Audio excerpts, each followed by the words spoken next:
Les saluda Mayri Rondón, coordinadora del aula virtual de Derecho Latinoamericano de CENLAE, espacio para la disertación jurídica sobre temas de la región latinoamericana.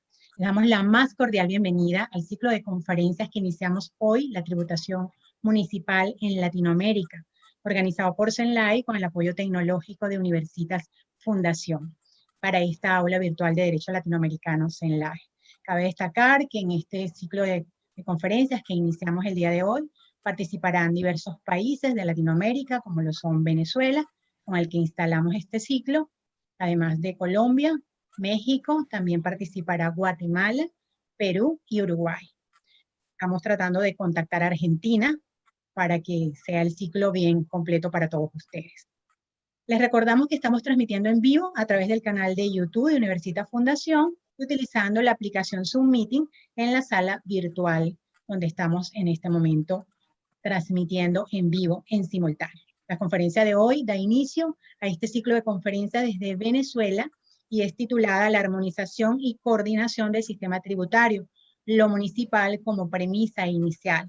El conferencista desarrollará el caso de Venezuela partiendo de la premisa municipal y disertará sobre su regulación constitucional, el desorden en el ejercicio de los poderes tributarios por parte de los diversos niveles de gobierno, el tratamiento de la armonización normativa y su diferencia con la coordinación, gestión, revisando lo establecido por la Constitución sobre el carácter federal descentralizado atribuido al Estado venezolano, que según la exposición de motivos de nuestra Constitución Nacional, se rige por los principios de integridad territorial, cooperación, solidaridad, concurrencia y corresponsabilidad, característicos de un modelo federal cooperativo, en el que las comunidades y las autoridades de los distintos niveles políticos territoriales participan en la formación de políticas públicas comunes para la nación, integrándose de esta manera en una esfera de gobierno compartida para el ejercicio de las competencias que deben concurrir de esta manera la acción de gobierno y de los municipios, de los estados y del poder nacional, para armonizar y coordinar y para garantizar lo más importante, que es el servicio a la sociedad. Todo ello para concluir en el análisis de nuestro invitado, en la reciente sentencia del Tribunal Supremo de Justicia de Venezuela y su tratamiento, repercusión en la armonización y coordinación del sistema tributario.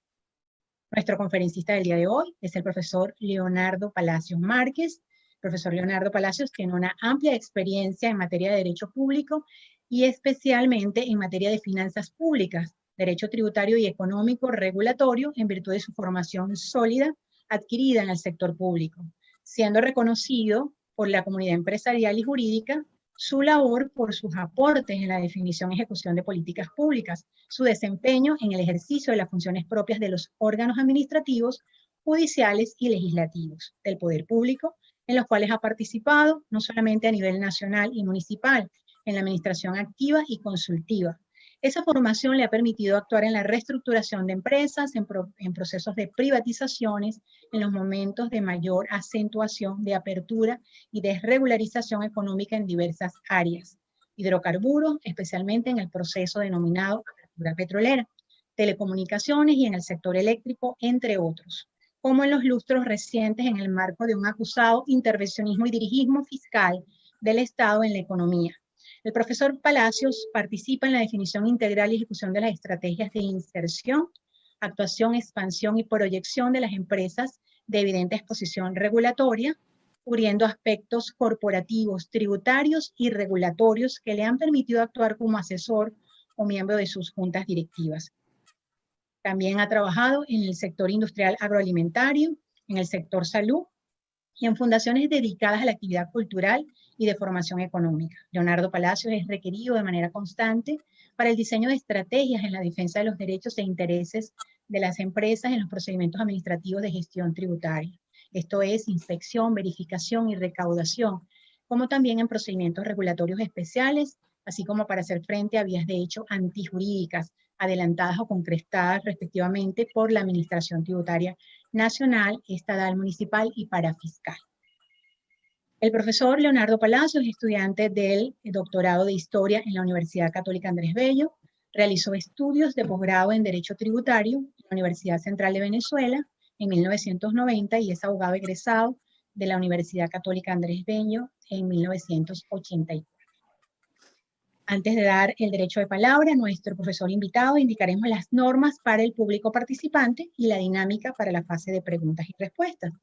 Recuerden que no deben activar sus micrófonos, traten de mantenerlos cerrados o apagados durante toda la videoconferencia y por favor eviten utilizar la opción compartir pantalla en Zoom.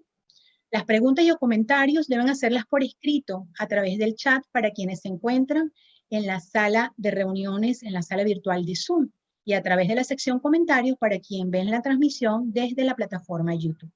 Agradecemos que las intervenciones se refieran al tema que se está tratando y a los fines de dar paso al mayor número de participantes, agradecemos que hagan un comentario o una pregunta por participante. No olviden escribir su nombre y el país donde se encuentran. Descrita esta dinámica, les es un placer para nosotros en Zenlai y también en Universitas Fundación contar con la presencia y la participación en esta aula virtual del profesor Leonardo Palacio Márquez, en esta aula virtual de Derecho Latinoamericano de Zenlai, la cual me honro en coordinar. Para nosotros, Leonardo Palacio es de la casa, es un gran amigo. Bienvenido, profesor.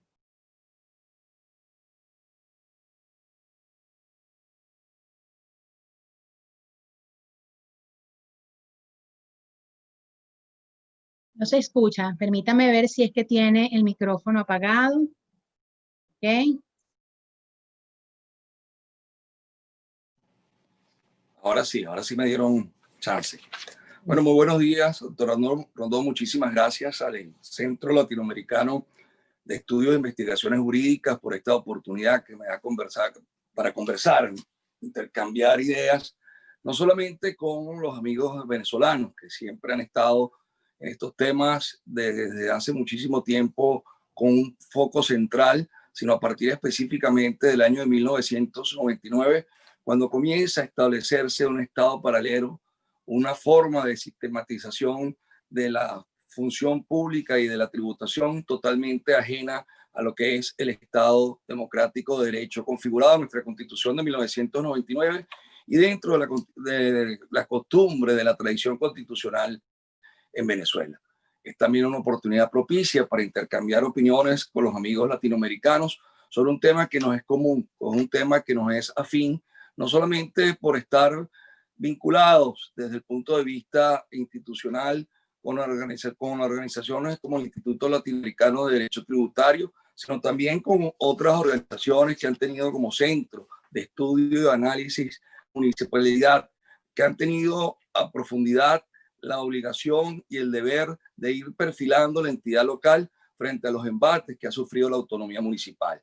Sin embargo, hoy nos toca en un proceso totalmente distinto comenzar a ver la autonomía en el exacto sentido que se establece en las constituciones latinoamericanas y mucho más allá del sentido de la funcional que se le da en distintos contenidos para tratar de establecer una racionalidad del sistema tributario.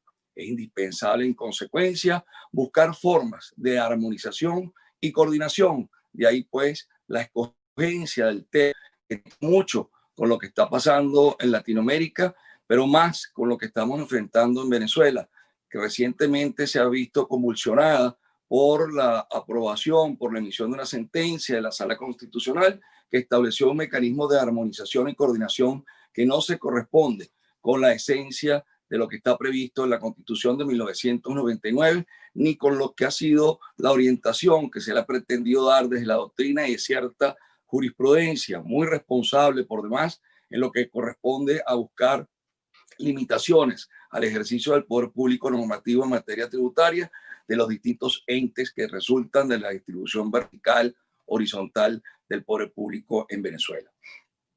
Este es un tema que, como decía al principio, es y nos atañe a todos los países latinoamericanos. Celebro que se haya podido reunir y estoy seguro del tino de encontrar destacados tributaristas latinoamericanos, países como Colombia, Perú, Bolivia, México, Argentina, Guatemala, para tratar de buscar un sentido ratificatorio de lo que ha sido alguna de las jornadas latinoamericanas, las cuales me referiré más adelante, para tratar de darle una orientación que va mucho más allá de los límites territoriales venezolanos. Es una premisa general y esencial este tema para cualquier análisis de política fiscal. No se puede buscar la racionalización de las finanzas públicas en la vertiente del ingreso del gasto. No se puede establecer ningún mecanismo de orientación de la política fiscal para la búsqueda de la redistribución, de la estabilidad, de la asignación de bienes públicos a través de la actividad presupuestal o presupuestaria, sin analizar ni tener en cuenta el efecto de la imposición y en consecuencia la búsqueda como contrapartida de la armonización y coordinación del sistema tributario. Lo que queremos decir, en otras palabras, que esto es una política permanente, es una política definida como esencial y por lo tanto no puede ser esporádica, no puede ser simplemente por las reacciones de momento de coyuntura, sino que tiene que ser una constante en la articulación de todos los elementos y de las etapas que se conforman o conforman la actividad financiera pública del Estado.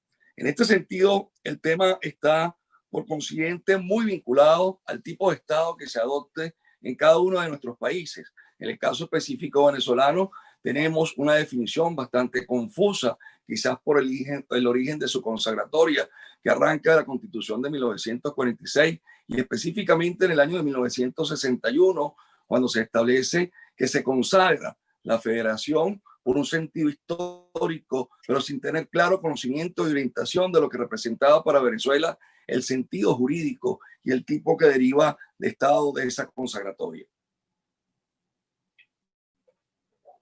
Es indispensable, en consecuencia, entender a partir de la constitución de cada uno de nuestros países cuáles son los principios orientadores de ese tipo de Estado.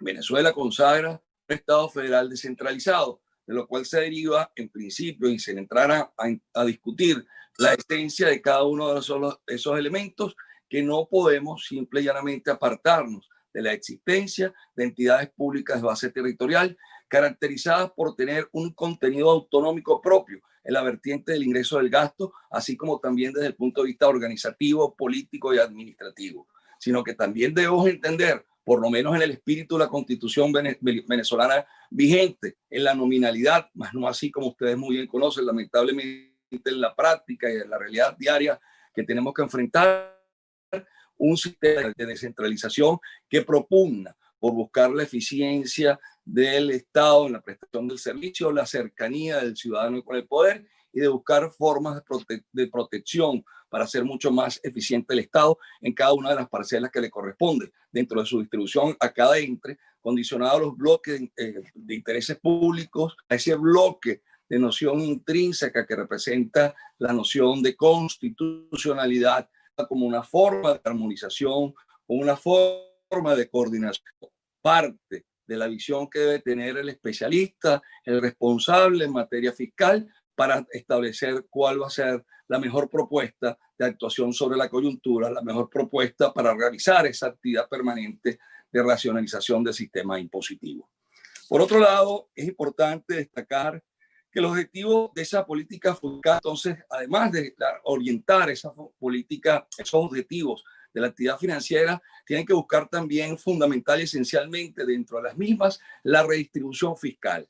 Es un concepto que indiscutiblemente trae controversia, es un concepto que va a depender de la adopción de cada sistema o que de cada impuesto dentro de la estructura impositiva del país, y tratar de buscar no el dirigismo, no el intervencionismo, sino una búsqueda de equidad y formas de justicia tributaria que propongan por una satisfacción general de todos y cada uno, partiendo efectivamente, por lo menos la interpretación que le damos nosotros y adoptamos en nuestra forma de concebir el Estado, en una economía abierta, en una economía libre, contradictoria o que se contrapone al dirigismo fiscal, a la planificación centralizada que en el caso específico venezolano, desde hace varios lustros, se viene adoptando como un mecanismo de control de la economía en cada una de sus etapas, desde la importación hasta la exportación, pasando por distintos niveles de control, como es efectivamente el control de precios, control de costos, determinación previa o condicionamiento en el ejercicio de la autonomía de la voluntad, en las formas negociales del sector público en su interrelación, lo cual redunda indiscutiblemente en una pérdida de la libertad económica, en una limitación excesiva del derecho de propiedad, libertad y propiedad, conceptos seminales, todos los demás derechos de la concepción que propugnamos del Estado. Y obviamente esto implica también controles importantes, las decisiones de los consumidores. Es decir, nos enfrentamos dentro de esta visión que se debe de dar a través de la armonización y coordinación en función a la redistribución a dos tipos de Estado. El Estado socialista, intervencionista extremo a través de planificación centralizada, y el Estado de concepción capitalista, de economía abierta, para tratar justamente de llevar adelante la libertad económica, la inserción de los agentes en forma libre. Pero también implica la redistribución desde el punto de vista interjurisdiccional. Es lo que dentro de un Estado federal, con las particularidades, con las peculiaridades señaladas en la definición contradictoria y a veces imprecisa del constituyente de 1999, en orientación también del constituyente de 1961.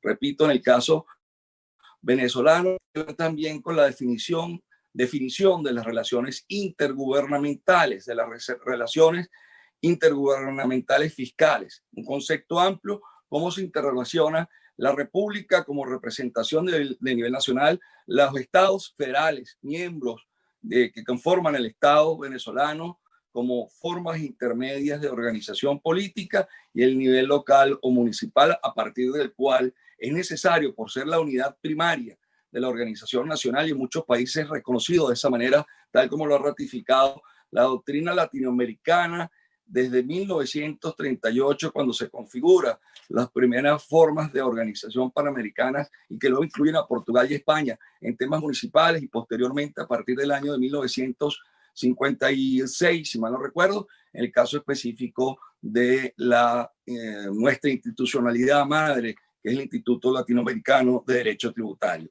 Esas relaciones fiscales intergubernamentales dependen en consecuencia de la armonización y de la coordinación que se tenga del sistema tributario. Esto implica como consecuencia que se propugna por una racionalización activa de ese sistema tributario, donde se mantengan con carácter preeminente los derechos fundamentales.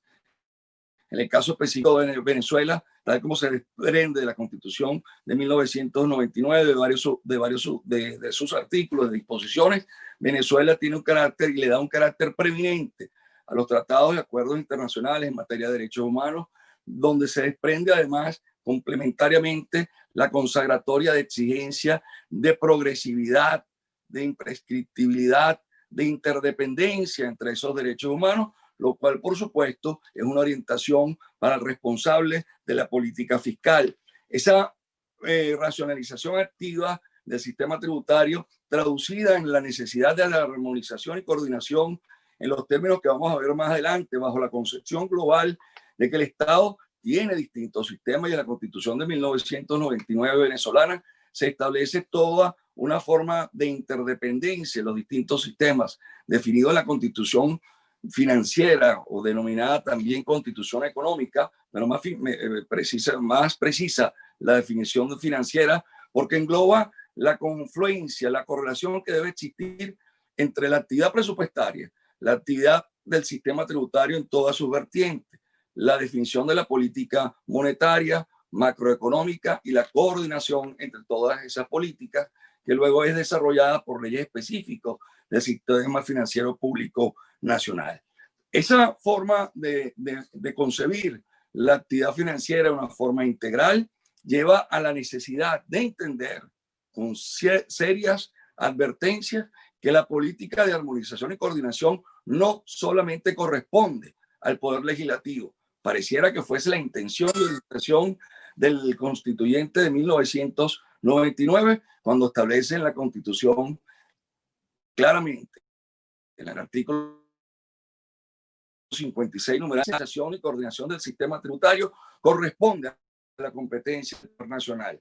Y esa competencia del Poder Nacional se somete a la legislación, a una legislación derivada del órgano legislativo por excelencia, y no frente a unas formas pervertidas, desfasadas, totalmente desnaturalizadas en cuanto a la esencia protectiva y protectora de la legalidad, del derecho de propiedad, de la libertad económica, en la cual Venezuela ha hecho uso abusivo de la previsión constitucional, y me refiero al expediente concurrente de los decretos delegados o decretos leyes o habilitados dictados por el Ejecutivo en invasión de la Reserva del Poder Nacional en materia tributaria, específicamente de la competencia que le corresponde a la Asamblea Nacional, que es el órgano legislativo en Venezuela, o a través del uso de los medios que aporta los estados de excepción previstos en la Constitución.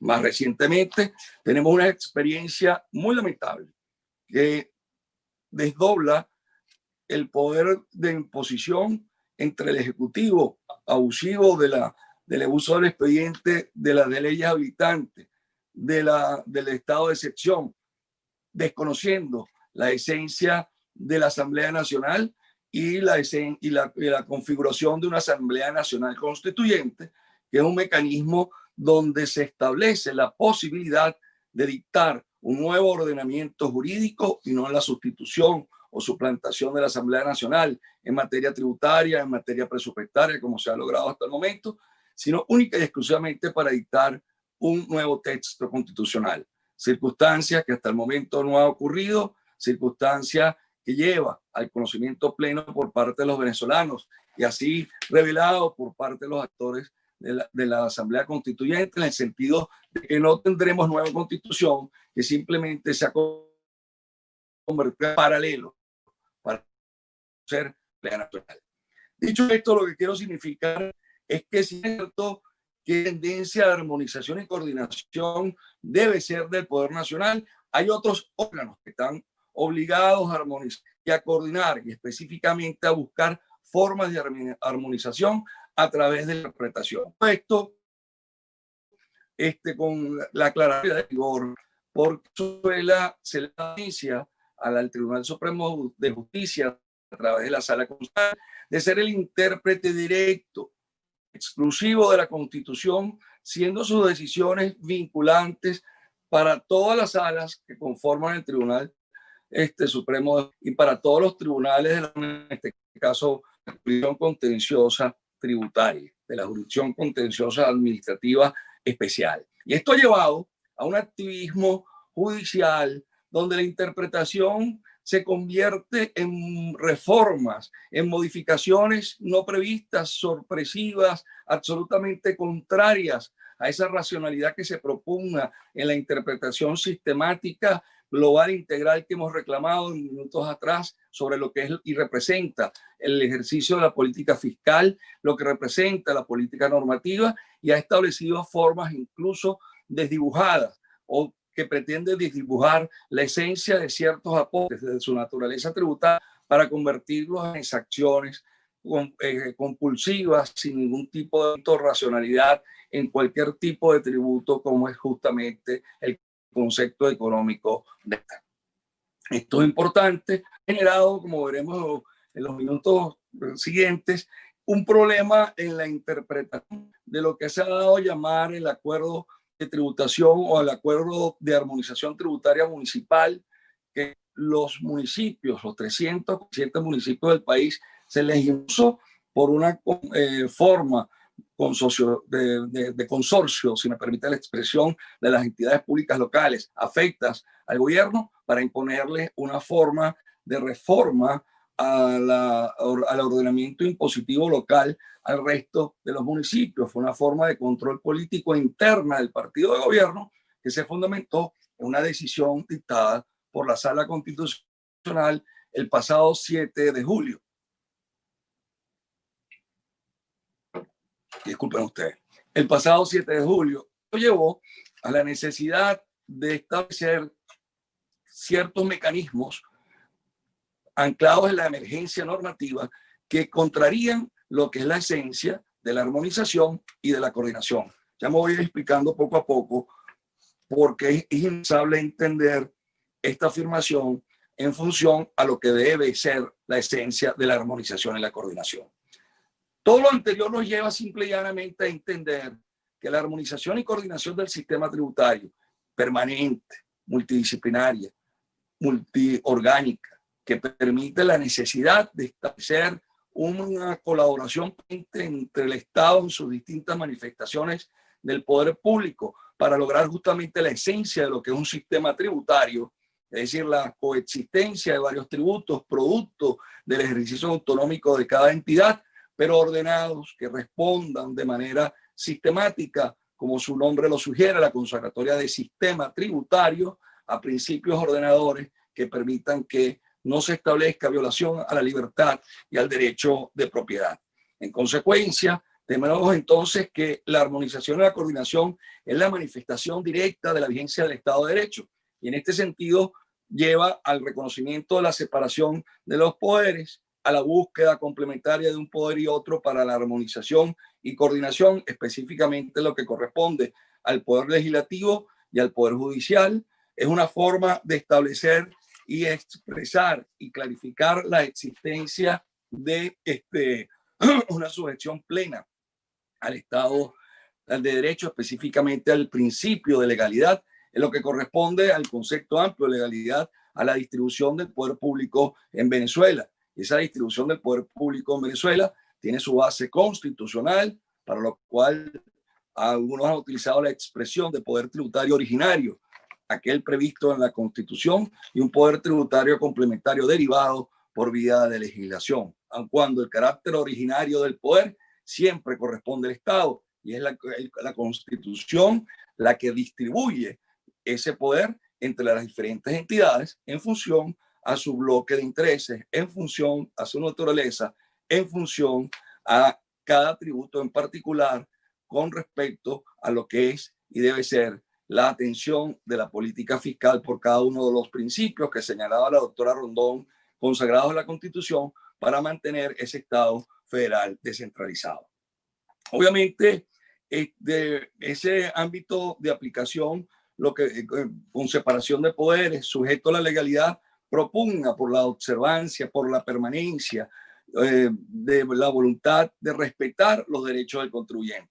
Y qué mejor que tener presentes, cuando hablemos de la armonización y la coordinación, la Carta de los Derechos del Contribuyente de los países latinoamericanos, aprobada por el Instituto Latinoamericano el 9 de noviembre del año 2018, donde se establece un conjunto importante de cerca de 142 preceptos o propuestas de preceptos normativos que deben ser distribuidos entre la Constitución y en las leyes complementarias que desarrollan los principios constitucionales, como son los códigos fiscales, leyes generales tributarias, como el caso específico de Venezuela, del Código Orgánico Tributario.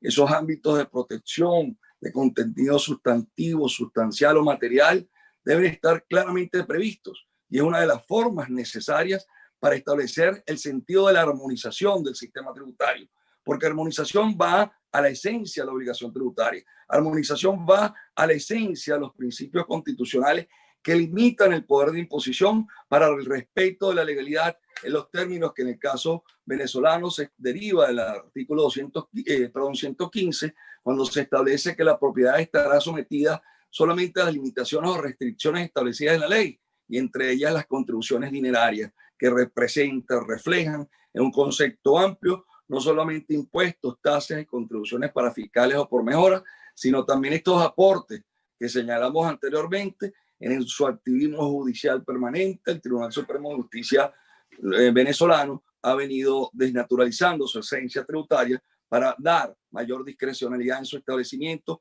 mayor discrecionalidad abusiva que se traduce en vías de hecho, en la mayoría de los casos, de ciertos aportes que representan limitaciones importantes a la libertad económica y el derecho de propiedad. En la concepción que se tiene de ese estatuto del contribuyente propuesto en la Carta de los Derechos del Contribuyente latinoamericano, se establece una forma permanente del deber de tolerancia o un deber activo de la administración tributaria o del Estado, que tiene que ser necesariamente objeto de tutela, objeto de efectiva respuesta a los reclamos de lesión de esos derechos por parte del contribuyente. En este sentido,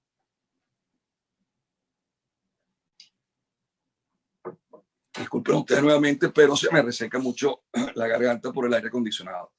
En el caso específico de Venezuela, en general de los estados latinoamericanos, esa vigencia del Estado de Derecho implica la tutela judicial efectiva, tema que será, por cierto, desarrollado en las próximas jornadas latinoamericanas de derechos tributarios que se deben efectuar el año que viene en Guatemala, en Ciudad de Guatemala. Esa tutela judicial efectiva implica entonces el establecimiento de garantías que permitan la restitución de esos derechos infringidos y por lo tanto la tutela judicial correspondiente, tanto en la pretensión de nulidad como incluso en la posibilidad de exigencia y de concreción de responsabilidad abusiva del funcionario en el ejercicio del poder tributario o de gestión, perdón, de potestad administrativa o de gestión, e incluso quedaría abierta la posibilidad de hablar sobre la responsabilidad del legislador, tema que sería parte y que en definitiva nos ocuparía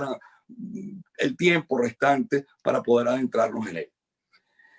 ¿Por qué entonces todo este tema vinculado a la definición funcional de las finanzas públicas, integral, multiorgánico, permanente, que exige una visión integral del Estado en toda la actividad financiera, en la parte de la estimación del presupuesto, su definición legal? Dicho sea de paso, Venezuela se le quitó a la Asamblea Nacional por ese activismo judicial y por ese secuestro de la institucionalidad que tiene, que caracteriza al poder público en Venezuela, que se encuentra secuestrado por el Poder Ejecutivo, y en consecuencia el Tribunal Supremo de Justicia no es más que una herramienta política del Poder Ejecutivo de actuación para desconocer la esencia de ese reparto competencial en Venezuela. Llevó a que en el año 2016 se le quitara la competencia a la Asamblea Nacional, órgano legislativo, para la definición presupuestaria.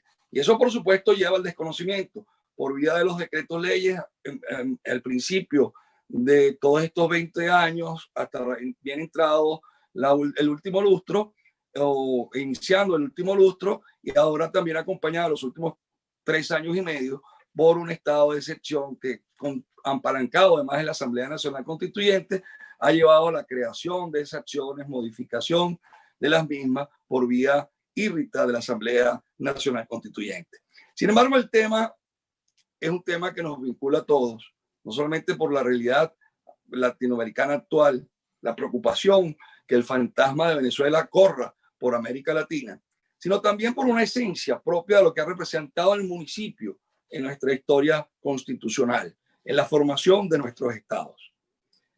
Señalaba al principio que no es ajeno el tema global del funcionamiento, esencia, historia del municipio, porque ha sido constante su tratamiento. Pero en lo que en la materia tributaria respecta, nos obliga a referirnos a las jornadas latinoamericanas que han tenido como tema central la coordinación, porque siempre se habló, hasta las últimas jornadas de Uruguay, de coordinación, y en la de Uruguay por primera vez se habla de armonización. En esas jornadas se estableció claramente la necesidad de buscar un equilibrio, de tratar de buscar limitar la autonomía para que el Estado fuese eficiente. Pero la constante, las conclusiones y recomendaciones de las jornadas de Montevideo de 1956, no 58 como había dicho, las jornadas de Sao Paulo de 1962, que fueron las terceras jornadas, así como las jornadas de Uruguay en el 2018, siempre buscan reconocer desde el punto de vista institucional la autonomía municipal, pero reclaman a los efectos de la eficiencia en distintas formas e intensidades del Estado, uno, su coordinación y armonización. Digo coordinación porque fueron las 2 primeras jornadas que hablaron de coordinación, y en la última, en criterio mucho más preciso de quien les habla, se incluyó la expresión armonización del sistema tributario. En segundo lugar, esa armonización implica favorecer la política fiscal activa del Poder Nacional a los fines de la reducción del déficit fiscal, la estabilidad económica, la asignación, la búsqueda de establecer mecanismos de redistribución de la renta desde el punto de vista interjurisdiccional, o lo que hemos dicho, los mecanismos de flexibilización y funcionalidad de las relaciones fiscales intergubernamentales, el establecer claramente el hecho de que los municipios se encuentren sujetos a una visión integral entre el ingreso y el gasto en función a su naturaleza y en función al bloque de intereses públicos que le corresponde atender. En la Constitución nuestra y en algunas otras latinoamericanas se hablan de los intereses locales, intereses propios o peculiares de la entidad. En el caso específico venezolano, se habla de los intereses municipales. La diferencia entre la Constitución de 1999 y la del 61 es que la del 61, más democrática, más acorde con lo que se perseguía en un plan de visión de modernización del Estado, en respeto integral de la democracia, se buscaba simple y llanamente que a través de la ley orgánica del régimen municipal se le diera contenido a unos conceptos jurídicos indeterminados que utilizó el constituyente del 61 en el antiguo artículo 30. En la actualidad, en la Constitución se establece claramente cuáles son esos intereses peculiares o propios de la entidad.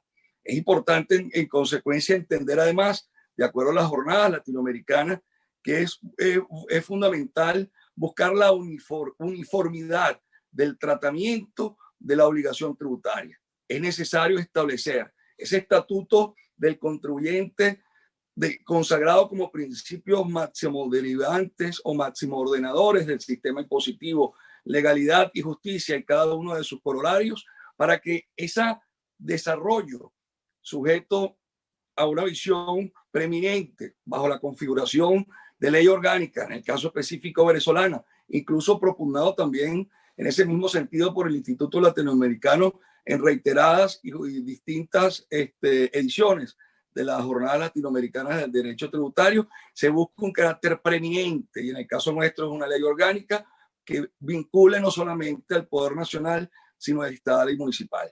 Nosotros tenemos que vencer ese temor atávico a violentarla o quebrantar la autonomía municipal en la falsa creencia que establecer y extender la aplicación del Código Orgánico Tributario, que desarrolla limitaciones o que le da contenido específico a varios de los derechos fundamentales del contribuyente, de aquellos 142 postulados que están previstos en la Carta del Derecho al Contribuyente, que se considere una violación, repito, la autonomía municipal si se aplica y se extiende su vigencia y eficacia a la tributación local.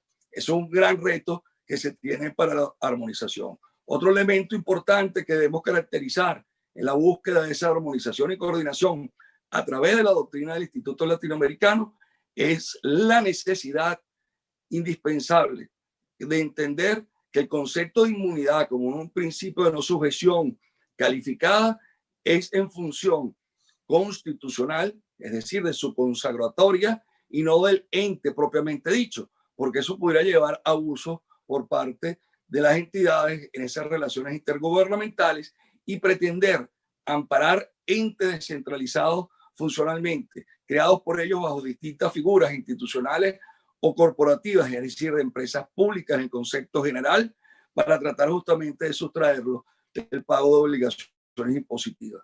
Ese es un tema bien interesante. En Venezuela ha sido una constante, sobre todo cuando se crearon las dos grandes figuras que manejó específicamente dos grandes empresas públicas, PDVSA y la Corporación Venezolana de Guayana, que orientó su actividad siempre bajo el concepto de la inmunidad fiscal. Dicho esto, no sé cuántos minutos, con toda confianza me puede decir la doctora Rondón, quiero pasar rápidamente a hacer unas consideraciones en la concreción específica de la legislación venezolana. Doctora está Rondón, muy bien está muy bien en el tiempo, todavía le quedan unos minutos. Ok, gracias, disculpe.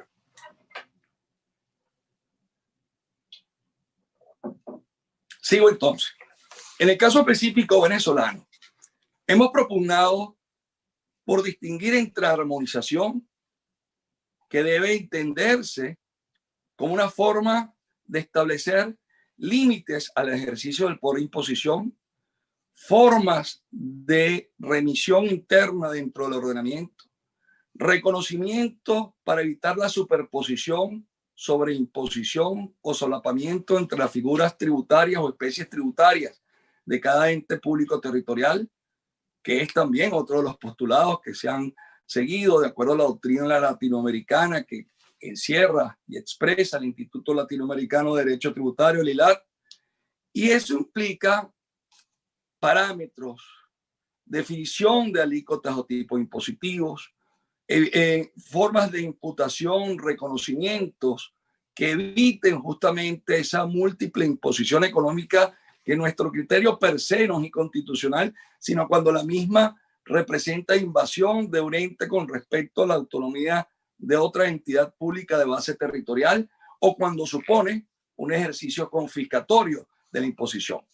Sin embargo, es un elemento esencial para entender la armonización que todo tributo parte de la renta, que todo tributo tiene su esencia en la renta, que todo tributo tiene esa esencia en la renta, pero no toda renta puede ser grabada de manera uniforme por todas las entidades, sino que hay formas distintas y para lograr ese concepto de renta sea un elemento necesario que el legislador debe tener en cuenta para lograr la capacidad contributiva, económica o de pago. No entremos distinción entre la extensión y contenido de estos conceptos.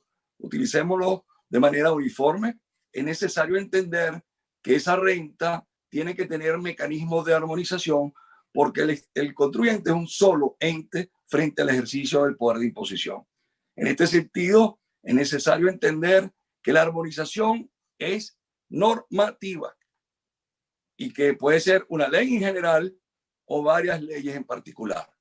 En el caso específico de la armonización que propugnamos en el municipio, debe ser por vía de legislación, aun cuando en la interpretación que se haga de los principios hay formas también de orientar la armonización a través de la interpretación, no de la sustitución de la Asamblea Nacional, no de la normativa sustantiva tributaria, sino de interpretación de los principios, buscando, y aquí me meto en camisa de 8 varas, porque el tema de ponderación es difícil.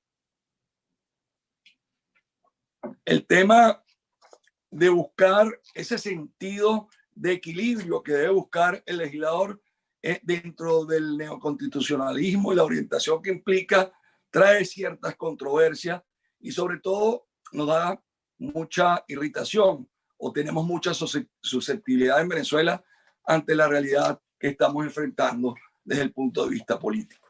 Sin embargo, esa armonización reclama formas sustantivas, formas esenciales para evitar que un impuesto, por ejemplo, el impuesto a las actividades económicas, que tiene un mismo hecho imponible que el impuesto al valor agregado, que tiene un mismo hecho imponible sustancialmente hablando desde el punto de vista económico, quizás coincidente de la descripción normativa, por ejemplo, también con el impuesto especial a las telecomunicaciones. En consecuencia, debe buscarse formas de reconocimiento de la armonización para evitar esos solapamientos que pudieran derivarse en la imposición indirecta. Específicamente, en los impuestos especiales a las telecomunicaciones, en la imposición específica al consumo o general al consumo, licores, cigarrillos o el impuesto al valor agregado, y este impuesto de deficiente conceptuación técnica que implica un concepto de renta bruta, tomando en consideración que si bien es cierto, se genera por la actividad económica desarrollada, no es menos cierto que se transforma en un impuesto al ingreso bruto, a la renta bruta, con su definición de la magnitud económica para el cálculo de la cuota impositiva.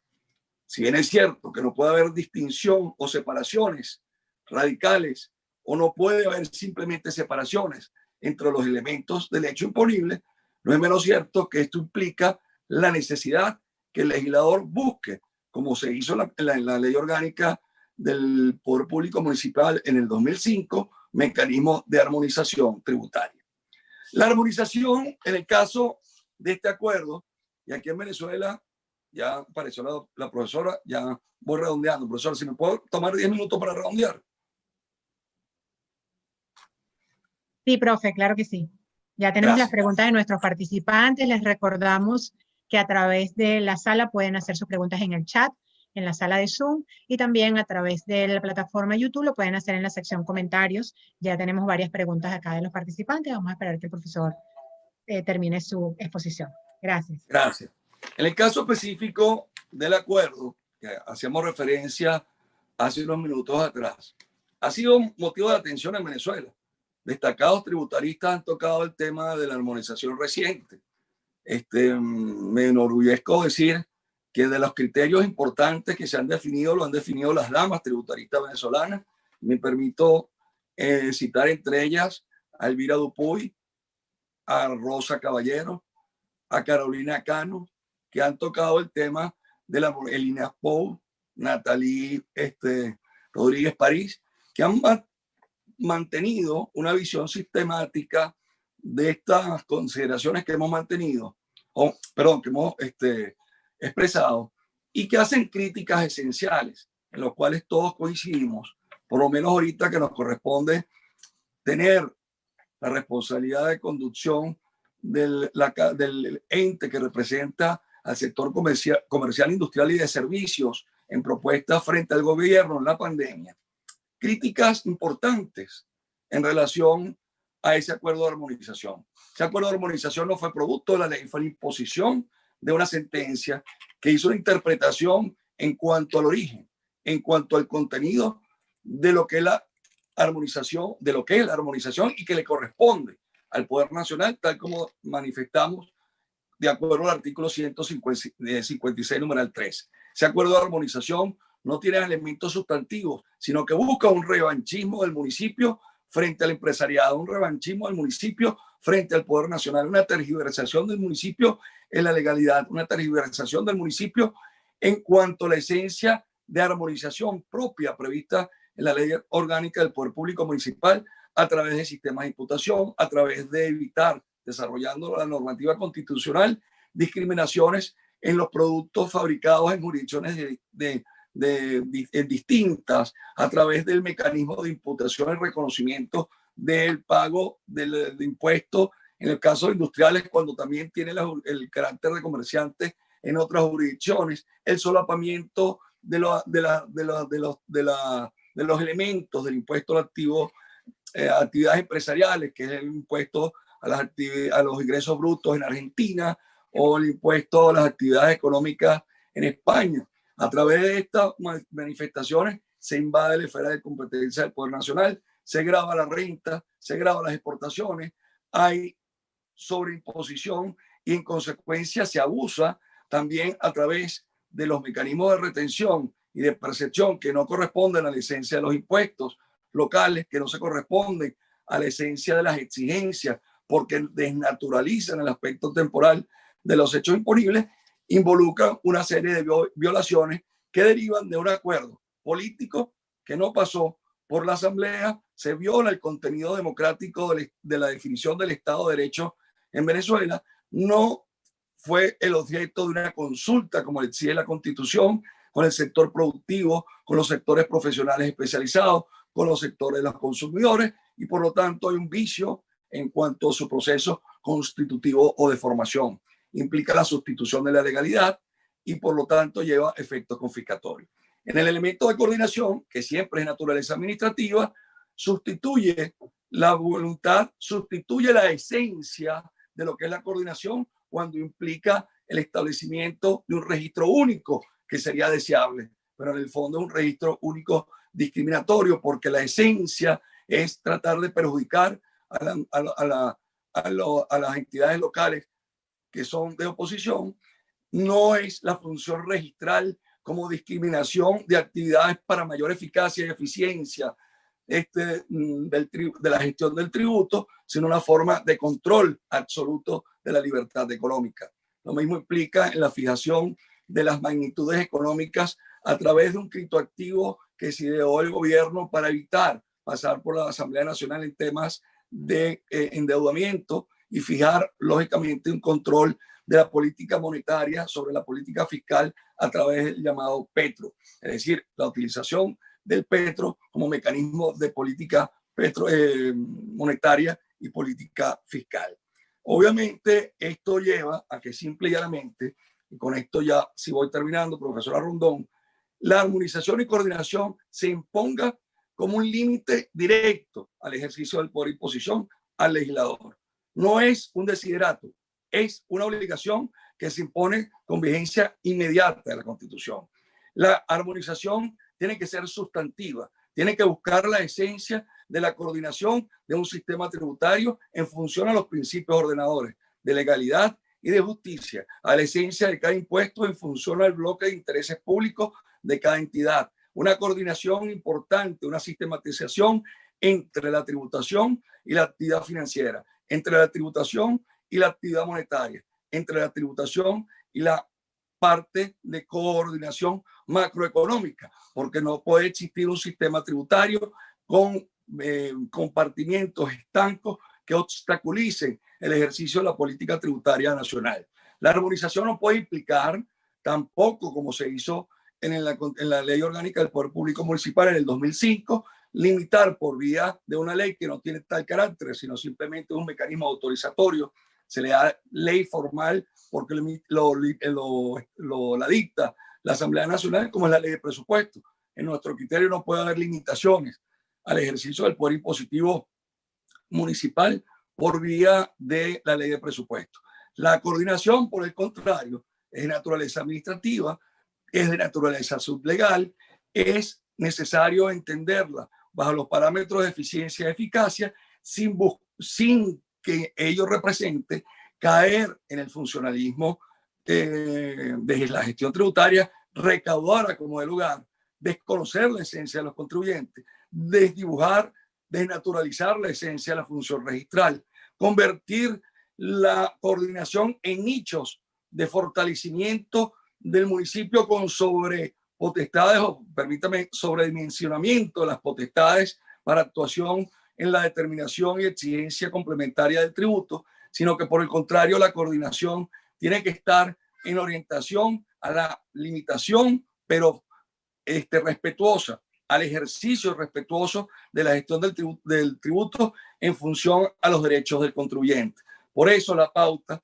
en toda la orientación de armonización y coordinación debe ser justamente lo que hemos destacado como necesario reflejo en la Constitución y las leyes, como es específicamente la Carta de los Derechos del Contribuyente Latinoamericano. Esto en forma general, en líneas generales, quizás tratando de buscar una sistematización bajo los criterios de permanencia, carácter multiorgánico, la esencia de lo que debe ser la visión integral de las finanzas públicas, es en nuestro criterio la armonización y la coordinación. Y es lo que nos permite, porque vimos simplemente la puntica del suspiro, lo que representa una crítica contundente, y en esto coincido con mis estimadas amigas tributaristas mencionadas, la necesidad de atacar esa armonización y coordinación, porque la armonización y coordinación no puede ser una forma de modificar la redistribución del poder público en Venezuela por vía simplemente de un acuerdo político partidista, que es lo que en esencia esa armonización mencionada, ni tampoco desconocer las limitaciones explícitas y directas a ese poder consagrado constitucionalmente y en la Ley Orgánica del Poder Público Municipal. Quedo atento a sus preguntas y les agradezco mucho su asistencia y atención en el día de hoy. Muchísimas gracias, profesor, por su extraordinaria exposición. Vamos a iniciar la ronda de preguntas y respuestas, pero no sin antes mencionar a los profesores que tenemos en la sala. Saludamos a la profesora Belén Ramírez, al profesor Antonio Silva Arangure. También está en la sala el profesor Lubín Labrador desde Valencia. Y también tenemos por acá a Iván López. Y bueno, muchos comentarios y preguntas. Ya vamos a iniciarlas. Desde YouTube, saludos desde España, profesor. ¿Puede un gobierno con un récord negativo en este tipo de indicadores continuar creando tributos y exigir su pago? Obviamente no. Obviamente no. De hecho, me voy a limitar. Lo que pasa es que esto es un tema tan apasionante que se me quedaron muchísimas ideas en el tintero. Fíjense ustedes, por ejemplo, a la amiga de España que nos hace la pregunta.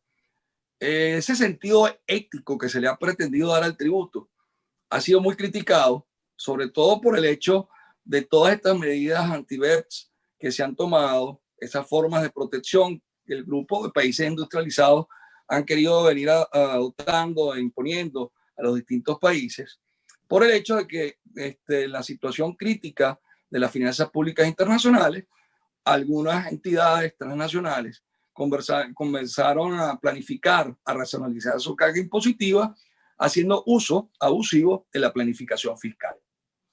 Digo esto porque voy a dar una expresión que hemos venido utilizando, a veces incluso tratando de no obviar o preterir el sentido jurídico, y es criticar el sentido ético de la exigencia del tributo.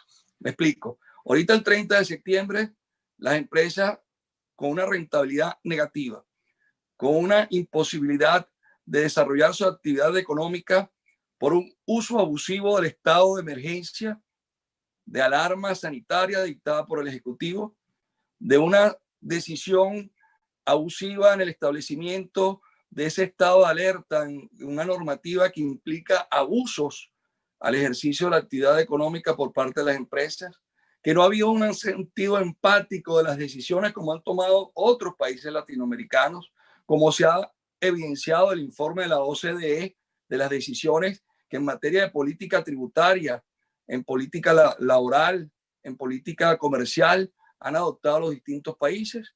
Los empresarios venezolanos está impulsado un tributo inconstitucional por ser establecido por una Asamblea Nacional Constituyente que no representa el poder público normativo, que violenta el principio de la soberanía y esencia del Estado democrático de derecho, que establece mecanismos irracionales de imposición, está obligado a determinar y pagar un impuesto supuesto a los grandes patrimonios, donde ha habido uso abusivo del manejo de la definición subjetiva o la indicación subjetiva del hecho imponible para tratar de ampliar bajo el concepto de designación de contribuyentes especiales, bajo la forma tergiversada de la unidad tributaria, que es un mecanismo de corrección directa que estableció el legislador en 1994 para tratar justamente de establecer una reforma tributaria integral a través de una forma indicativa como es los contribuyentes especiales.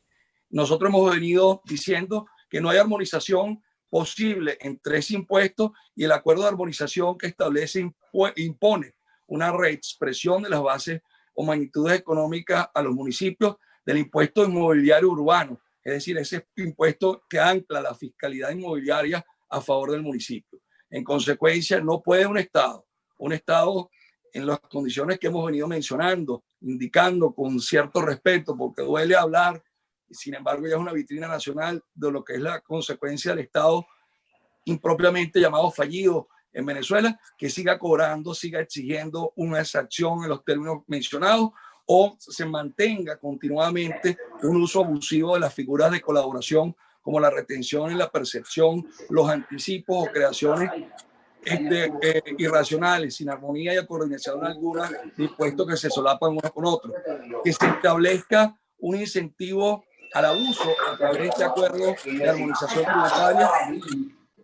Hay un ruido, disculpa, profesora, que no me logra. Sí, hay un ruido, no sé de dónde es la interferencia, pero sí también lo puedo ver. No tengo a nadie con micrófono abierto, solamente el suyo y el mío que lo acabo de activar.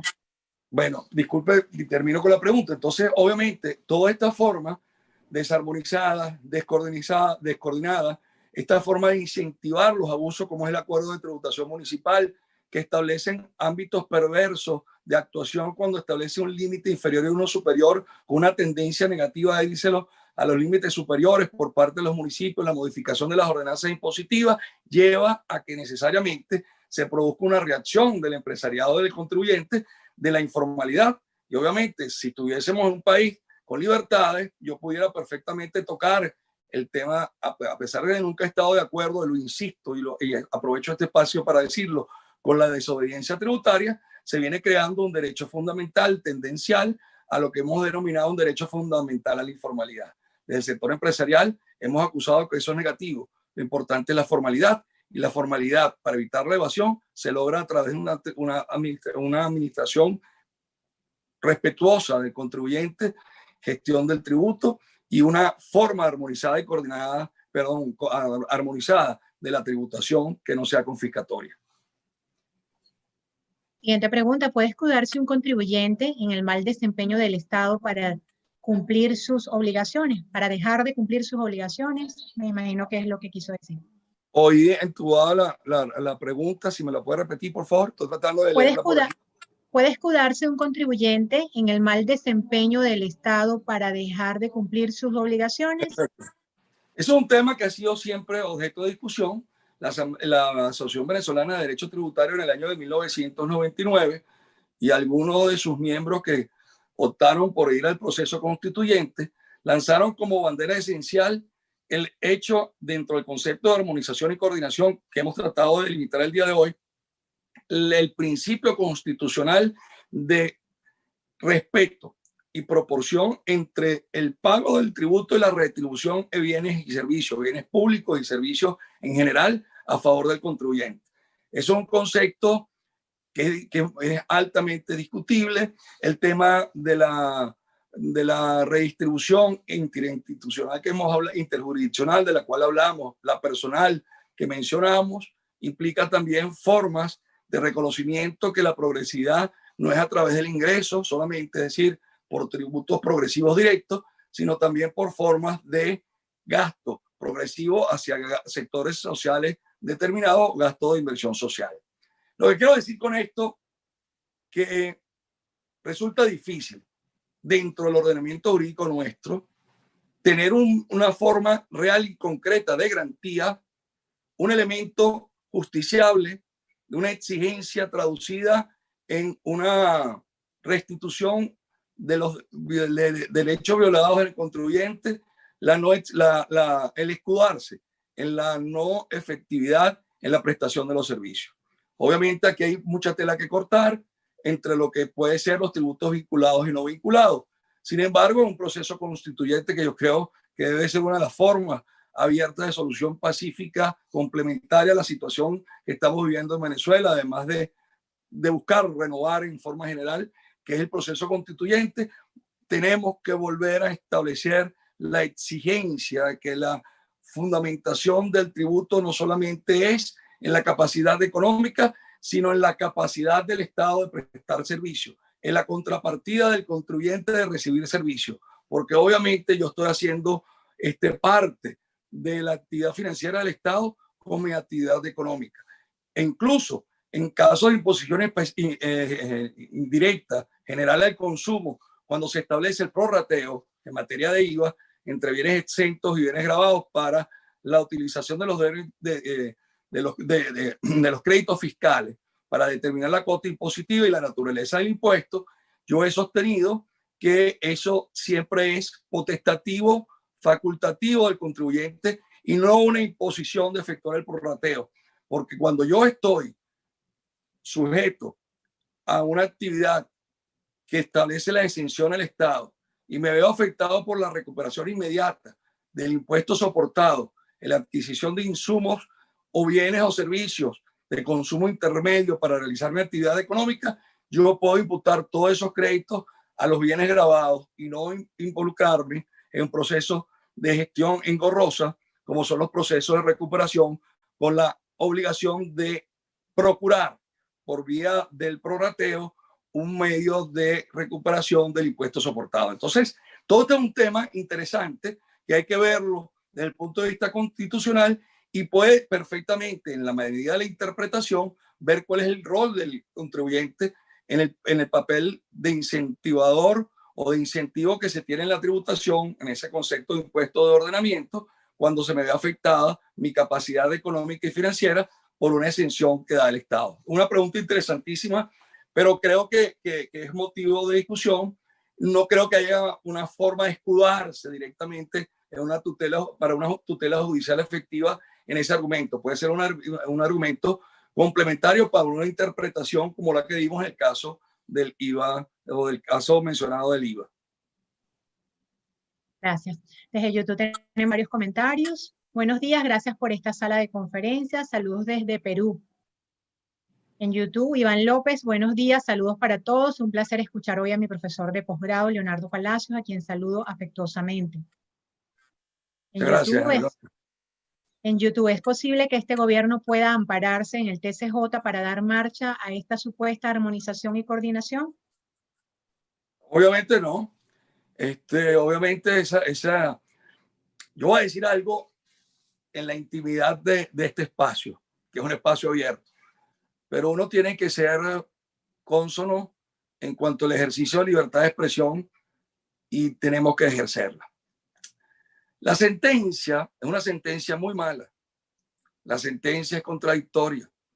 Hay quienes dicen que se justifica por sí sola y con toda razón, pero sin embargo es una sentencia que expresa una burda expresión de activismo judicial, es una sentencia que no parece redactada por magistrados como algunos que nos acompañan acá, que nos acostumbraron con su sentencia no solamente a aprender, sino también a buscar, interpretar y desarrollar creativamente el derecho público, específicamente el derecho administrativo.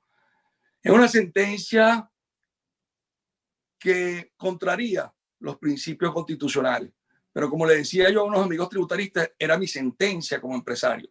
Era la respuesta a un reclamo del empresario, del empresariado. Un reclamo a que se tomara la armonización y coordinación. Y por ahí un gran tributarista también, amigo, petrolero, del orgullo de la PDVSA denostada, acabada, Carlos Murga, señalaba por ahí algo en cuanto a este tema. Y específicamente en lo que corresponde a esa decisión, era la primera vez que se ponía en tela de juicio la tributación municipal de manera expresa. Esa sentencia fue incluso solicitada por el Poder Nacional. Yo no creo que era con cara a las elecciones. Yo no creo que era con cara de inhabilitar a la oposición. Era simplemente porque el Ejecutivo se dio cuenta que la voracidad fiscal está y sigue perjudicando su recaudación, que la voracidad fiscal implica solapamiento y abstracción del torrente sanguíneo de los ingresos que genera esa actividad financiera consultada en distintas formas, de manera directa o de manera indirecta, de acuerdo al tipo impositivo y la consulta de la capacidad económica, venía afectando la tributación nacional. La sorpresa fue que la sentencia fue muy mala y la ejecución de la sentencia fue peor.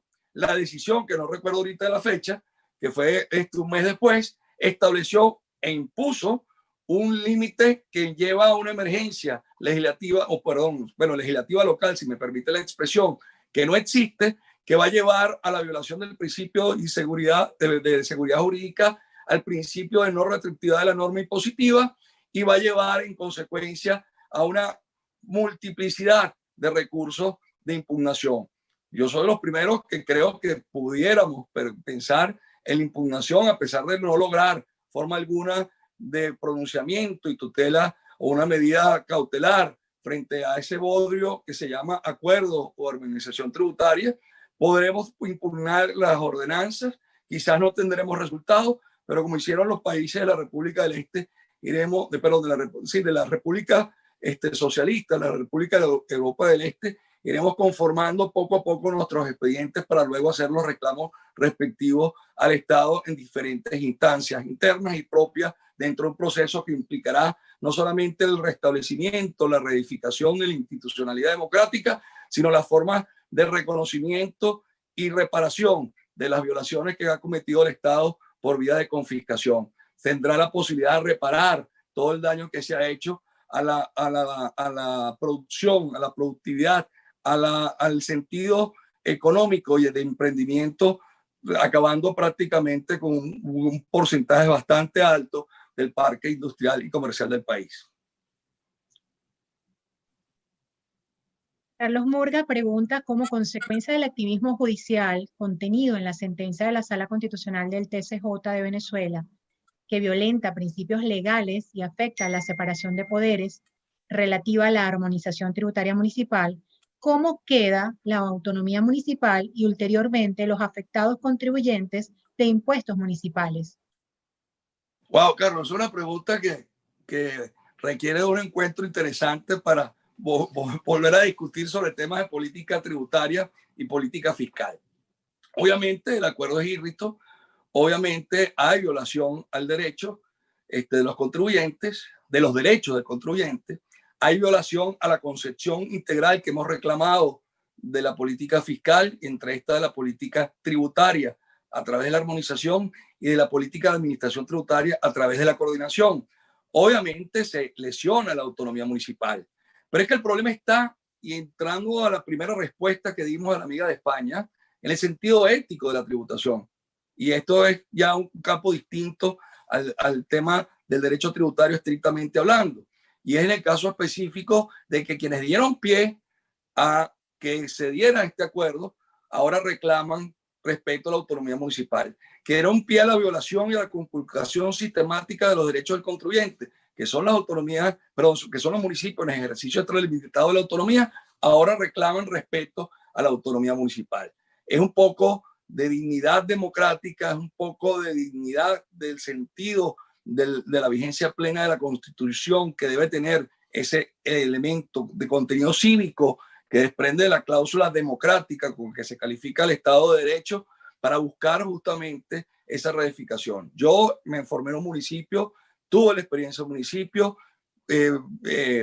trabajé y he seguido trabajando con muchos municipios, creo en la autonomía municipal, creo que la descentralización parte del reconocimiento pleno institucional a una autonomía municipal limitada, no ilimitada, limitada. En esa visión, repito, que insistentemente hacemos de la visión integral del Estado.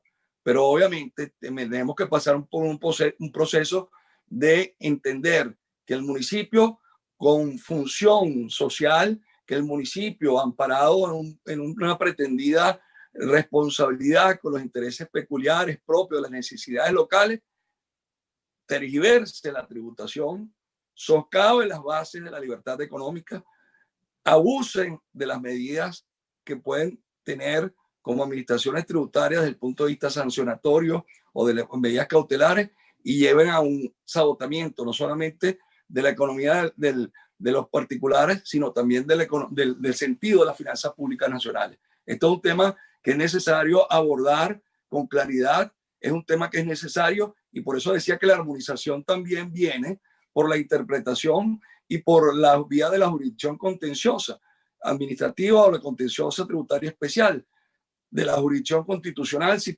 seguimos con la sala constitucional, que hasta ahora el resultado ha sido bastante negativo por lo que hemos mencionado del activismo judicial y del amparamiento o amparo, perdón, a esa pretensión del Estado de secuestrar todas las instituciones. Pero en todo caso, las interpretaciones permiten mantener, orientar dentro de cierto control también que se pueda dar de las mismas, la posibilidad de, efectivamente, de llevar a una armonización judicial complementaria a la legislativa del sistema tributario. Héctor Orochena pregunta desde la sala: ¿acaso lo no mencionado en el acuerdo resulta lo más peligroso del mismo? Hay cosas que no se dicen, pero que se sobreentienden. Y obviamente lo que establece el acuerdo es parte de lo que hay que tener presente para defenderse. Pero hay otras cosas que no se dicen, que son igualmente graves. Conozco el criterio del profesor Orochena, pero ahí es donde está la función justamente de los recursos, de las acciones que se interpongan, que se ejerzan contra el acuerdo de tributación. Ahí va a ser la forma en que los contribuyentes se defiendan contra la aplicación de las ordenanzas de reforma de la imposición vigente actual con fundamento en los criterios esbozados o contenidos en el acuerdo. Ahí va a estar la función posterior del legislador para establecer mecanismos que inhabiliten, vamos a decirlo así, dejen sin efecto esas previsiones. Indiscutiblemente, eso implica también una visión general de lo expresamente contenido de aquello que no está contenido. Podemos hablar en el caso del mercado de valores, cuando se grava indebidamente el mercado de valores en cualquiera de su institucionalidad, ya bien sea en la bolsa, ya bien sea por los corredores o ya bien sea por los emisores. Solapa a la función de atracción económica, implica una forma de sobreimposición a la renta, competencia del poder nacional, afecta a la inversión extranjera y afecta a la política de endeudamiento. Podemos hablar en el caso específico de la seguridad alimentaria, como los tipos impositivos mayores y superiores o la indefinición, que es uno de los tantos vicios que tiene Este acuerdo derivada de la simplificación del clasificador de actividades puede llevar entonces a tipos impositivos mayor a los productos de la cesta básica, afectando un concepto del cual se ha anclado mucho el Estado para fregar, pero que también debemos esgrimir para defendernos, que es precisamente la seguridad alimentaria. Y podemos hablar, Héctor, de varios ejemplos, es decir, que lo oculto, lo no dicho, es también materia objeto de revisión y debe ser objeto de mucha cautela por parte de los grandes especialistas como tú y de las instituciones como la BDP. En YouTube, Yerlin Romero, siempre será un placer escucharte, profesor Palacios. Saludo afectuoso desde Bogotá, Colombia.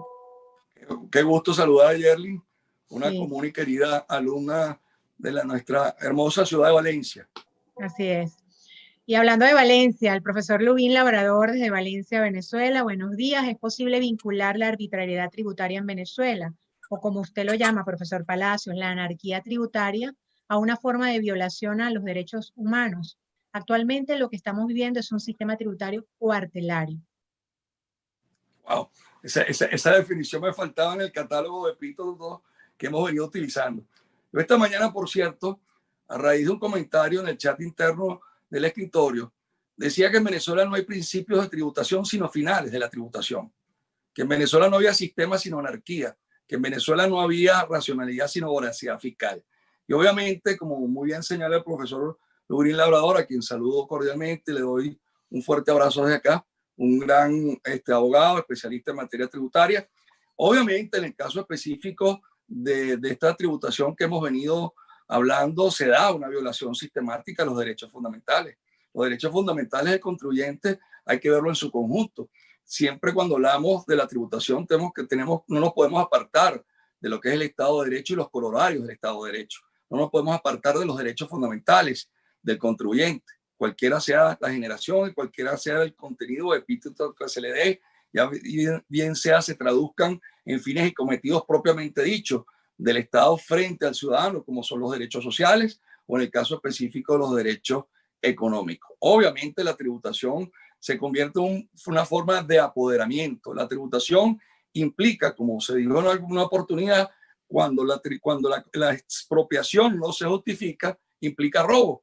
Bueno, señores, igualmente es robo, igualmente es concreción de una violación a los derechos fundamentales de manera grave, una tributación voraz, una tributación que hemos venido hablando, de una tributación de la que hemos venido sosteniendo, cuando se modifican las alícuotas impositivas o cuando se modifica la ley del IVA a través de una publicación de un calendario de derecho contribuyente, uno de los aspectos sustantivos, cuando se establece manipuladamente, desnaturalizadamente el control de la inflación, es decir, de ese efecto perverso que la inflación causa en el ingreso del Estado, pero sin tomar en cuenta que la actividad económica del contribuyente se ve distorsionada por la inflación.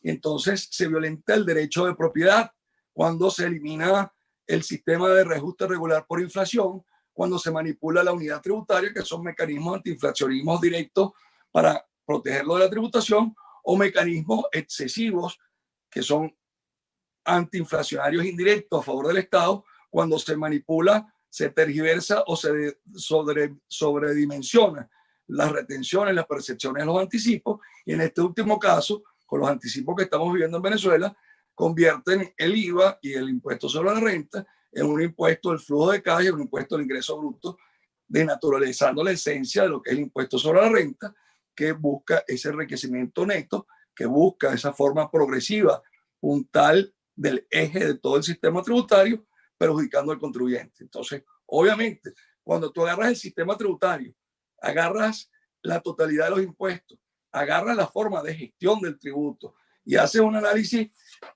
del acuerdo o haces un análisis de la Carta de los Derechos del Contribuyente, te vas a dar cuenta, Lubín, que existe una violación continua, sistemática, progresiva de los derechos del contribuyente. Iván pregunta desde la sala, ¿conoce de recursos interpuestos recientemente en Venezuela? Entiendo que existen varias jurisprudencias al respecto. ¿Qué se puede hacer? Gracias. ¿De recursos contra qué? ¿Contra el acuerdo? Sí, después especifica que si conoce de recursos interpuestos en materia de impuesto municipal, reciente en el municipio Libertador. ¿Qué se puede hacer? ¿Cómo exigir en base a jurisprudencias relacionadas a capacidad contributiva? Gracias. Mira, si te refieres al acuerdo, todavía no conozco, pero sí hay varios intentos y aquí hemos venido pensando justamente en formas de impugnación al acuerdo, a las implicaciones o derivaciones del acuerdo, sin duda alguna. Y hemos venido conversando y hemos venido hablando, y lo digo abiertamente, he venido hablando y he tenido intercambio no solamente con los municipios, sino con el municipio rector de todo el acuerdo de armonización tributaria. Por lo menos en ellos creo que ha habido un sentido de irresponsabilidad en decir lo que persiguen, y esto lleva obviamente a un tema peligroso en cuanto a la tendencia a aumentar las alícuotas impositivas en virtud de ese acuerdo. En cuanto a mecanismos de impugnación, sí existe. Nosotros demandamos la ordenanza o el instrumento normativo del caso específico de Maracaibo y en el que estableció la retención y la percepción. Demandamos en el caso específico de Maracaibo, concretamente el municipio de San Francisco, el establecimiento de un 1% adicional como un aporte a la recuperación de la administración. Demandamos en la nulidad en el caso de las retenciones y percepciones en el municipio Libertador, y en otros casos también hemos venido demandando ordenanzas y hemos también accionado por vía de amparo para lograr una medida cautelar o vía de amparo para lograr una suspensión de lesión, o incluso hemos solicitado en recursos contenciosos medidas cautelares contra tributos municipales. El problema es que en estos 7 meses que hemos tenido una pandemia judicial, no ha habido pronunciamientos concretos sobre estas últimas materias.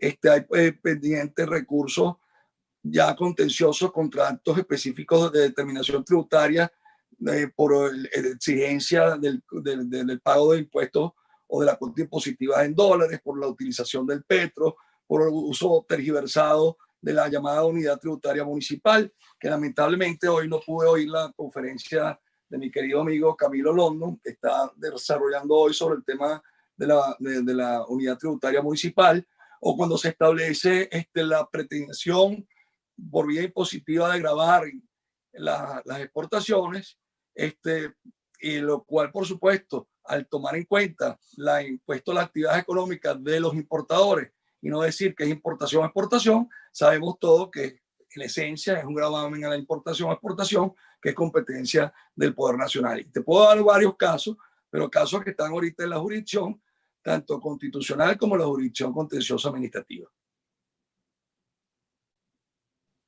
Especial, me refiero. Iván López pregunta en la sala, en YouTube. Leonardo, ¿crees que el mandato constitucional de armonizar fiscal, que envuelve lo inflacionario cambiario y equilibrio presupuestario, debe ser parte de la armonización tributaria? Gran abrazo.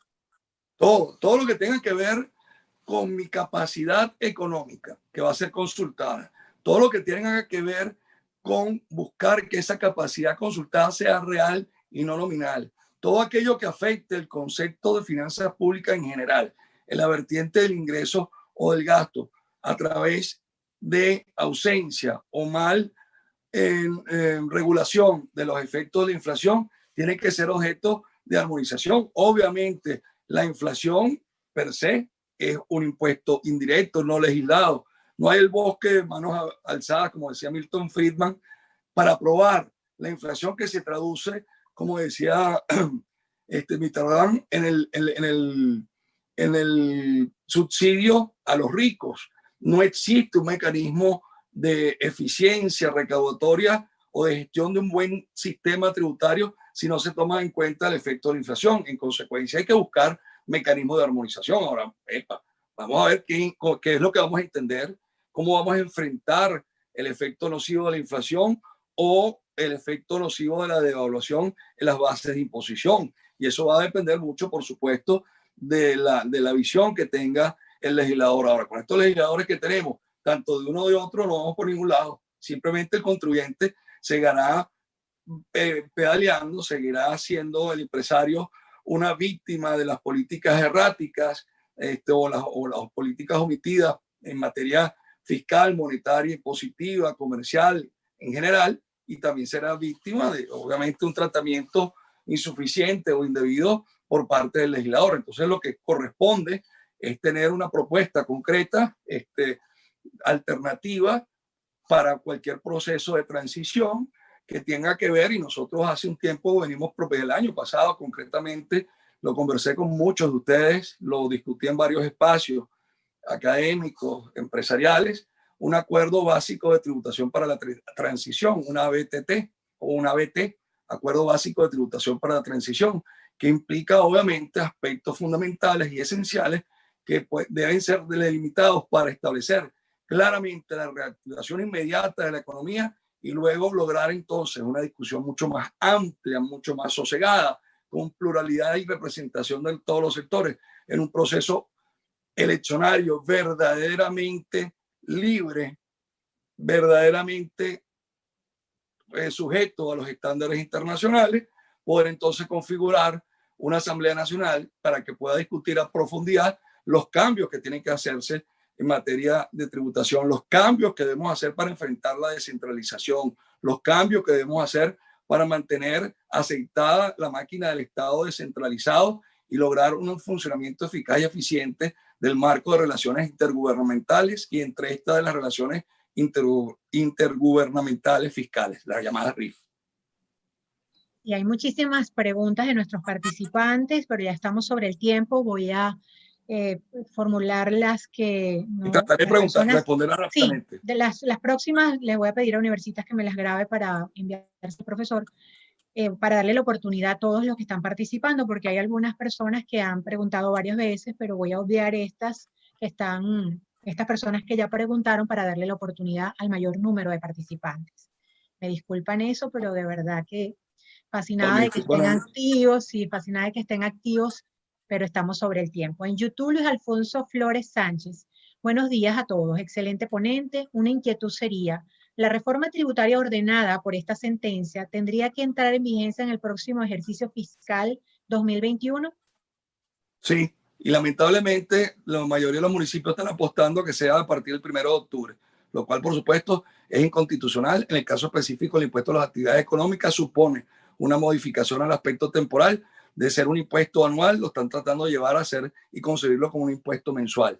No está clara la concepción por parte de los municipios entre lo que significa el impuesto anual de periodo del hecho imponible y la forma permisada del legislador orgánico de que pueda cobrarse mensualmente. Son dos cosas distintas, pero eso supone, como dice el amigo Luis Sánchez Flores, un vicio de inconstitucionalidad, contrariedad de derecho, por lo que hemos señalado. Desde la sala, ¿qué pasa con el cumplimiento de las obligaciones tributarias en tiempos de pandemia? ¿Ha tomado alguna medida el Estado venezolano respecto a ello para dar a los ciudadanos medidas de pago más flexibles? Sí, como no, el Estado ha tomado medidas.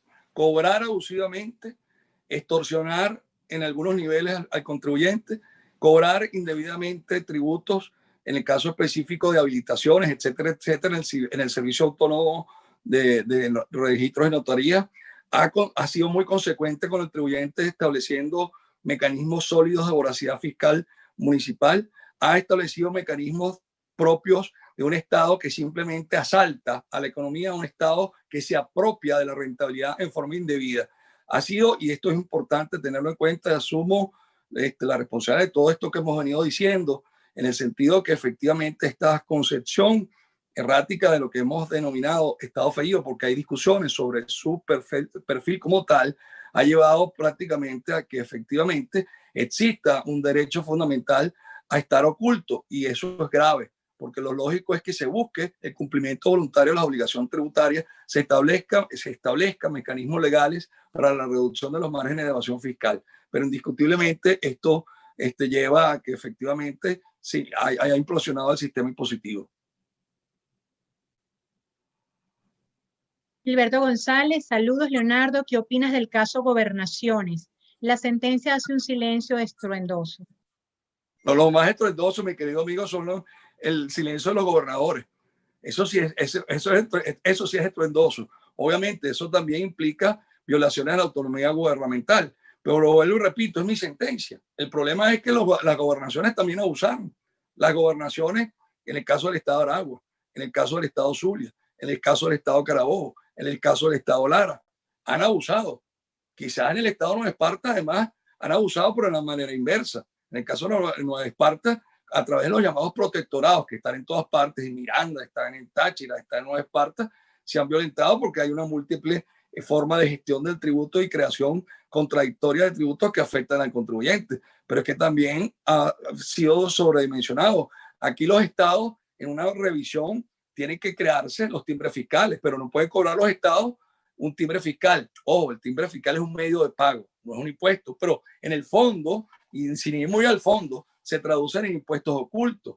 Han pretendido grabar aspectos que no le corresponden. Entonces, dentro de una reforma constitucional hay que tomar en cuenta también el efecto de los gobernadores. Yo soy por lo menos del criterio que todo lo de juegos de casinos, juegos, apuestas lícitas, tienen que transferirse al poder estatal. Soy lo que creo que ciertas manifestaciones de rentas o formas complementarias, ya bien sea por vía de impuestos al consumo en la última etapa del IVA o una recaudación eficiente del Poder Nacional, tenga un porcentaje de reinversión a los estados a través de un fondo, devolver al fondo de inversión para la descentralización, de establecer mecanismos compensatorios como el Fondo de Compensación Territorial, volver a una asignación económica especial, pero no dada para todo el mundo, sino para verdaderamente aquellos estados donde se den externalidades propias de la actividad de hidrocarburos de minería.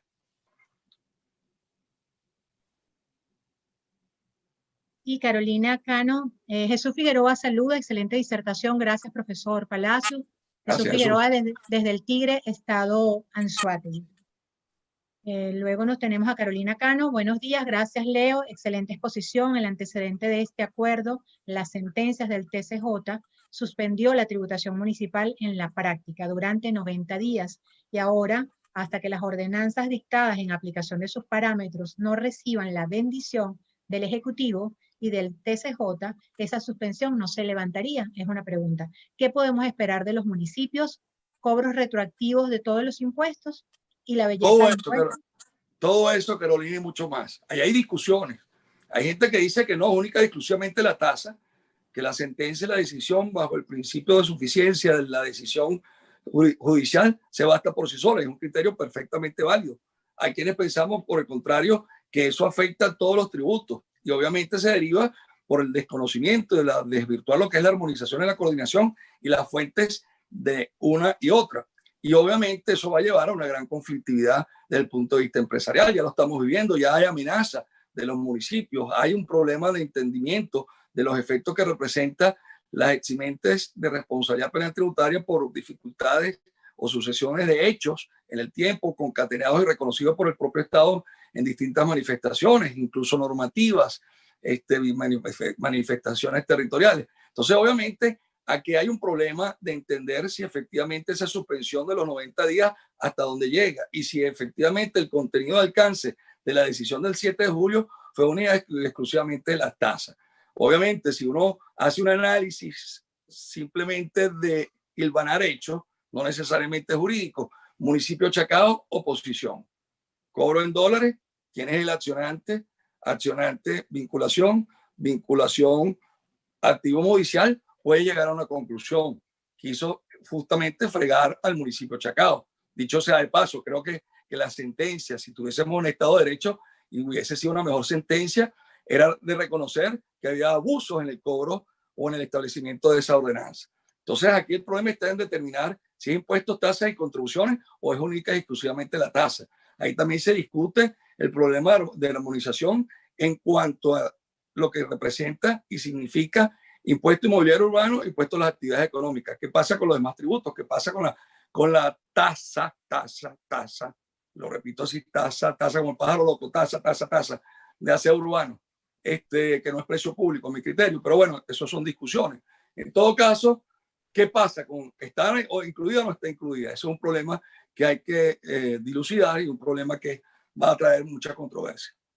Sí, pedimos disculpas a las preguntas que quedaron pendientes, trataremos de enviárselas al profesor para responderlas por redes sociales. Quedaron pendientes las preguntas de las personas que ya habían utilizado el derecho a preguntar.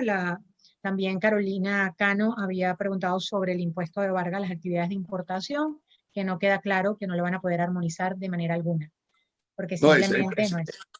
ese impuesto, eso es inconstitucional totalmente.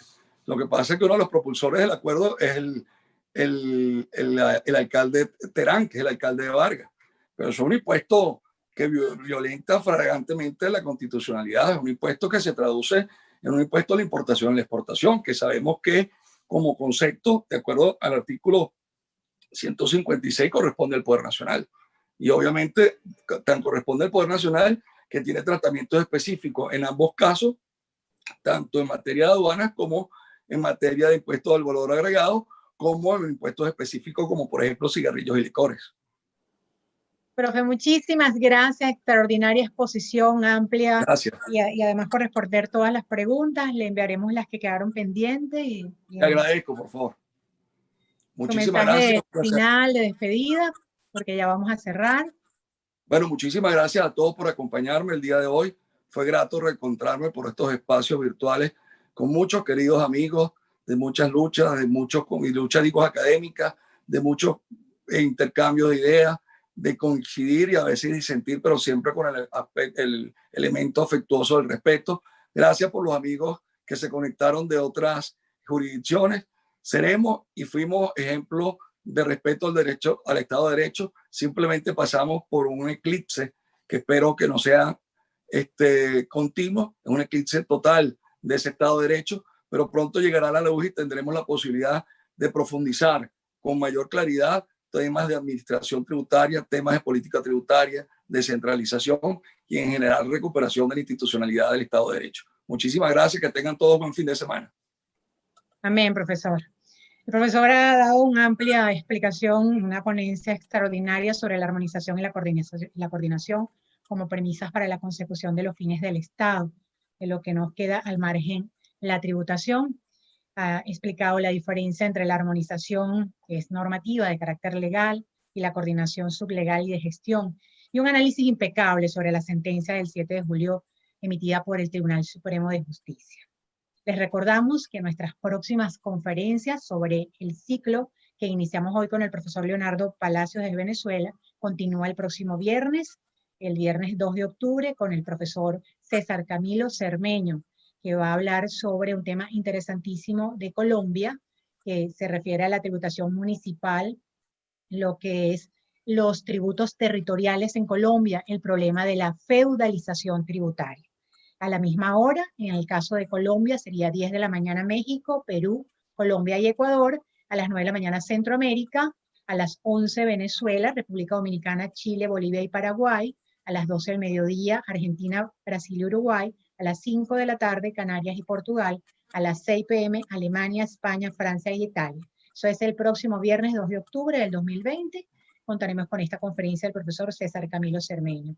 Y todos los viernes serán las conferencias de este ciclo de tributación municipal. Muchísimas gracias a todos. Recuerden, a través de nuestras redes sociales, en nuestra página web, cenlae.online, y en la página de Universitas Fundación, www.universitasfundacion.com, pueden enterarse de todos los eventos que realizamos. Todos los viernes funciona el aula virtual de Derecho Latinoamericano de CENLAE. Gracias por todas sus preguntas, por estar activos en esta aula virtual, y los esperamos el próximo viernes. Gracias, profesor Leonardo Palacio, por su extraordinaria exposición. Muchas gracias. Hasta luego. Feliz día para todos, donde quiera que se encuentren. Gracias.